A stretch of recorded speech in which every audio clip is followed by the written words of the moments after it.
This is the Marketing Minute with Eric Rhodes, author of the #1 Amazon bestseller, Make More Money Selling Your Art, Proven Techniques to Turn Your Passion into Profit.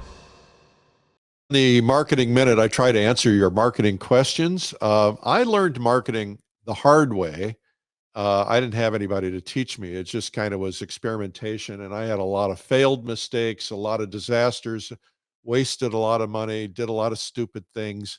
And so I'm trying to share what I've learned. I've tried to make myself a student of marketing for the last 30 plus years. And so I don't necessarily approach things the way other art marketing people might. And that's not necessarily good or bad. It's just different. So if you have questions, you can send them to me, artmarketing.com/questions. You can go and actually produce a video there, or you can email me, eric@artmarketing.com.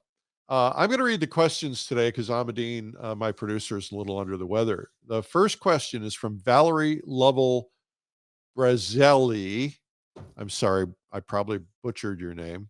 In Phoenix, should I start an LLC or get a business license before considering selling my art? I'm really stuck on the business side of things. Well, Valerie, I'm not a lawyer. I'm not an accountant. I can't give you sound advice on tax matters and licensing matters and things like that. But that's why there are pros out there who can answer those questions. And I have to go to those people too, because I don't possess all of that knowledge. But when I launch a business, and I have launched 30, 40, 50 businesses probably, some of them have been really big, big, well-funded, venture capital funded businesses. Some have been startups.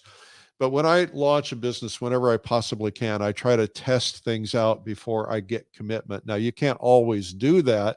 If I'm going to a venture capital firm, I can't go to them and say, hey, I have an idea and I don't know how much money it's going to make. They're going to ask you to be a little bit more buttoned down than that. But they're not going to invest in artists. So I wouldn't worry about that. But, I like to get a feel for whether or not it has a chance of success before I start building out infrastructure. So I oftentimes will do some marketing tests. I'll put it out there, see if people are interested in it. Then sometimes I'll contact them and say, hey, thanks for your interest. I've decided not to do it. Or sometimes I'll say, thanks for your interest. I am going to do it, but it's going to take me a year or 2 years or 5 years or whatever. And so I like to test it. In your particular case as an artist, I think a starting point is you got to find out if your work is good enough and are you able to sell any art. Now, if you're selling art now, you already know what to do. You just have to move forward to the next level. But if you're not selling art yet, then don't start a corporation, don't get a license, don't set up bank accounts, and then find out that nothing's going to sell. I think you need to find out if it's going to sell first. So the alternative is to test, right? And I may be giving you wrong advice, but I think there are a lot of people who would sell something on eBay and you may have to claim it on your taxes. I'm not suggesting you shouldn't, but you sell a painting or two or 5 or 10 or 20, and then you realize that you've got a business here. That's when you want to build your business structure.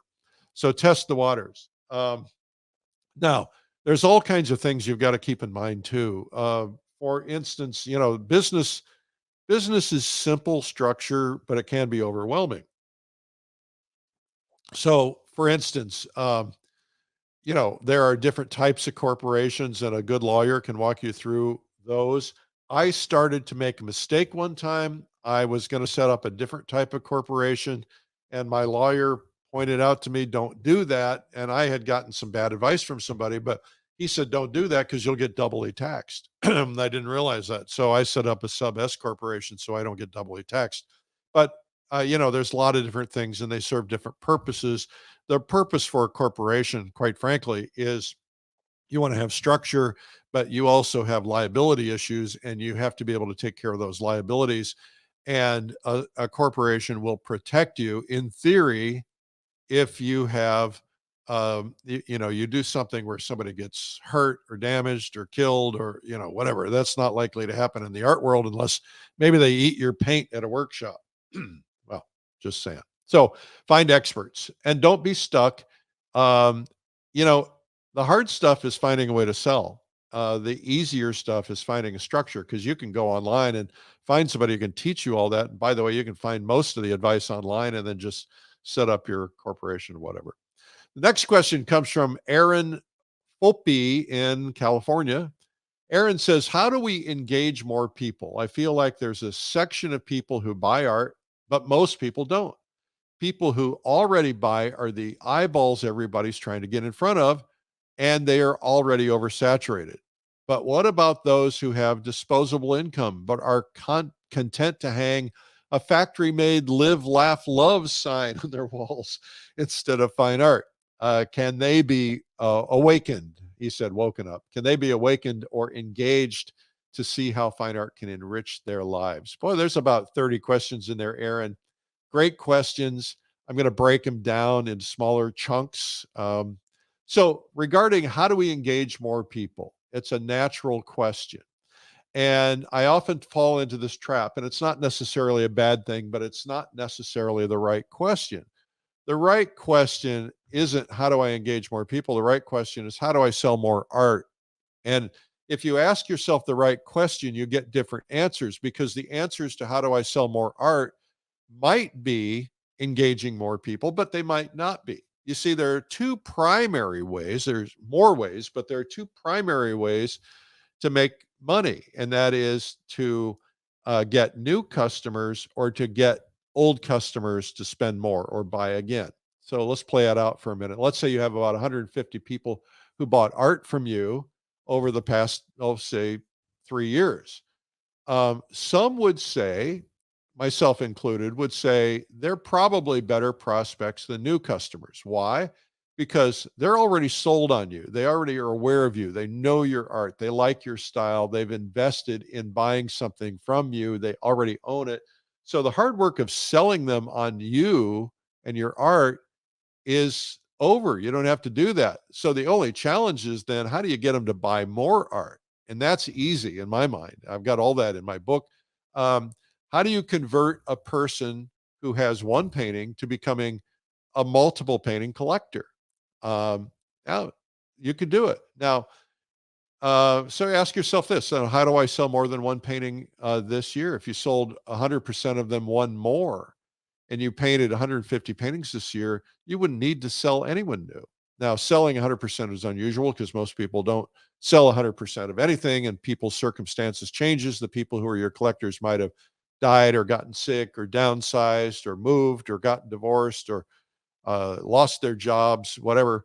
Uh, but you could sell 10% of them another painting, and some of those would buy more than one. So the odds are pretty good. And so I'd start there. Ask yourself the question, how do I sell more paintings? And how do I sell more paintings to the people who've got them? Because once you get into going after new audiences, now you got to sell them on you. You got to find ways to reach them. You got to expose them to your work. Yeah, you've got to convert them from a looker to an interested person to a buyer. And so that's tougher, quite frankly. Now, the second part of your question is that people who already buy, you say, are the eyeballs everyone is trying to get in front of, and they are already saturated. I got to tell you, this is a story that you're telling yourself. I don't know where that story comes from, but unless you have data to support that, because everything's always about data, especially in marketing, unless you have data to support that, you're making an assumption. And it's probably an incorrect assumption. I don't mean to embarrass you, please, but be careful about the stories that you tell yourself. The story isn't true. There are lots of people who buy art and buy it frequently and buy more and more and more. I know lots of them, and I hear stories like, I tell myself I'm not ever going to buy any more art.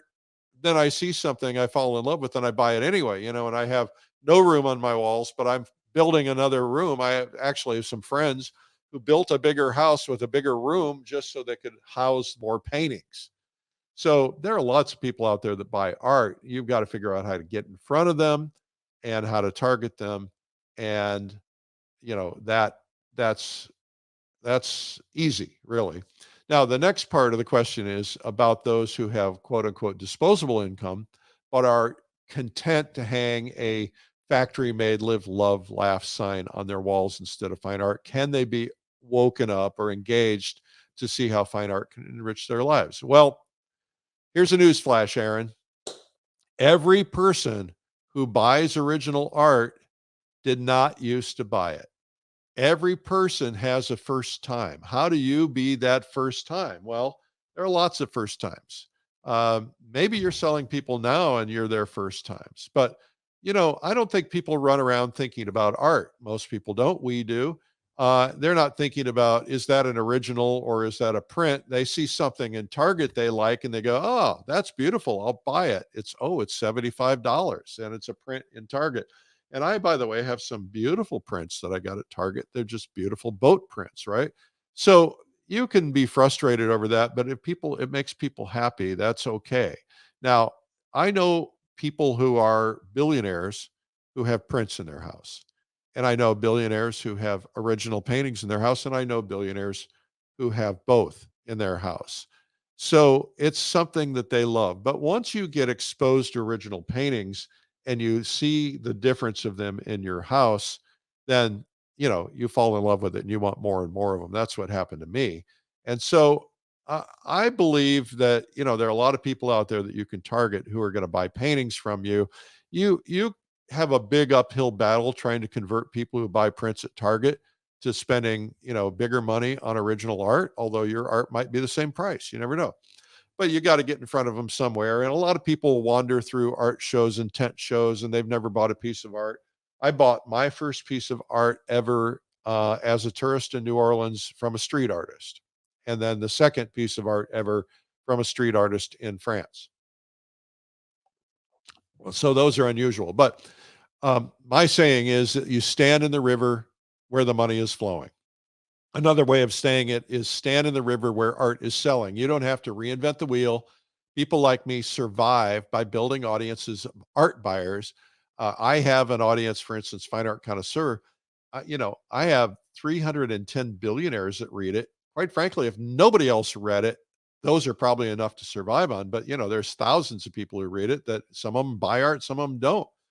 And you want to go into places where there are concentrated audiences. And there's nothing wrong with marketing on social media, because people who are following artists like artists, and a lot of artists also buy art. But you also have to understand that you're not necessarily going to reach concentrated levels of collectors there. You might on a LinkedIn collectors group, or you might find other ways to reach out to collectors. And by the way, not everybody who buys art are consider themselves collectors. So anyway, I think the idea is, why does something sell, and how do I sell more of it? I have magazines and newsletters. We deal with a lot of artists. I have a lot of artists who advertise. I have a lot of galleries who advertise. But I can tell you one thing: I can have two people in the same magazine, and one will sell the painting and the other one won't. So when it doesn't sell, of course, it's my fault, right? But then why does the other one that has the equal size ad, equivalent price, equivalent type of painting, why does that one sell? And I think a lot of that goes down to, first off, it's personal choice. Somebody sees something they like, they might buy it. Somebody is reminded of it, they might buy it. But it also goes deeper than that. A lot of people will have what I call brand preferences. If I say to you right now, what's a fast food company that you think of, you might immediately think of a company. Maybe it's McDonald's, right? And that isn't necessarily we're going to eat, but that's what you think of. But if I said to you, if you came into $1 million today and you could buy any historic artist, who would you buy? You're going to have someone in the top of your mind. And there are people out there who track contemporary artists, and they say, if I get a bonus at work this Christmas or next Christmas, then they might say, well, I would love to buy, this person's painting. And the reason that those people are on that person's list is because it's about top of mind awareness. And that boils down to branding and always being there. Now, there's a story about this guy. Um, he came into some money. I don't know how he came into some money, but he picked up the magazine and he flipped through the magazine And he had some artists in there that he was looking for, that he always thought, if I get some money, I'm going to buy this artist. And one of them was in there and the other one wasn't. That other artist had been in the last issue. And this artist, or this person called the artist and said, hey, is that painting still available? And he bought the painting. But he didn't bother to go to the website of the other artist. Instead, he just kept flipping through the magazine. He saw something else he liked. It was something new. So maybe it was a brand he knew, didn't know. I don't know, but he ended up buying that instead. And so that's why, having that constant presence, even if you can't afford a big presence, have a small presence so that you're there. Because, what happens a lot is somebody will buy an ad in a magazine that they're featured in, and they'll put a big full page ad in there about themselves because they're in a story. And then somebody will think about that and they'll go, I kind of like that. And then they're not thinking about you anymore. And the next time around, the next magazine comes out and you're not in there, but they might be thinking, hey, remember I saw that magazine. I don't know where it is, but maybe that artist is in here. And so we actually find that when you're in there the second time, it actually has a good chance of success as well. So the idea is being there frequently. Anyway, there's a lot of strategy behind that. So I think, first off, don't tell yourself stories. There are plenty of people out there that buy art. The reality is, if you paint 50 paintings a year, all you need is 50 people, or maybe 25 people to buy 2, or maybe 4 people. I walked into a gallery one time. The gallery owner said, see that guy over there? I said, yeah. He said, he walked in, he went, that one, that one, that one, that one, that one, that one. 6 paintings so far he's bought. He didn't even ask the price, right? So you just never know. And so the key is, you got to be present. You got to be there where people can see you. Manage your thinking about stories. Don't get negative. There's plenty of business out there. There's plenty of business out there, even in a bad economy. And there are people out there who are spending money like drunken sailors, even though not everybody is, because it depends on how much money you have. So anyway, that's today's Art Marketing Minute. This has been the Marketing Minute with Eric Rhodes. You can learn more at artmarketing.com.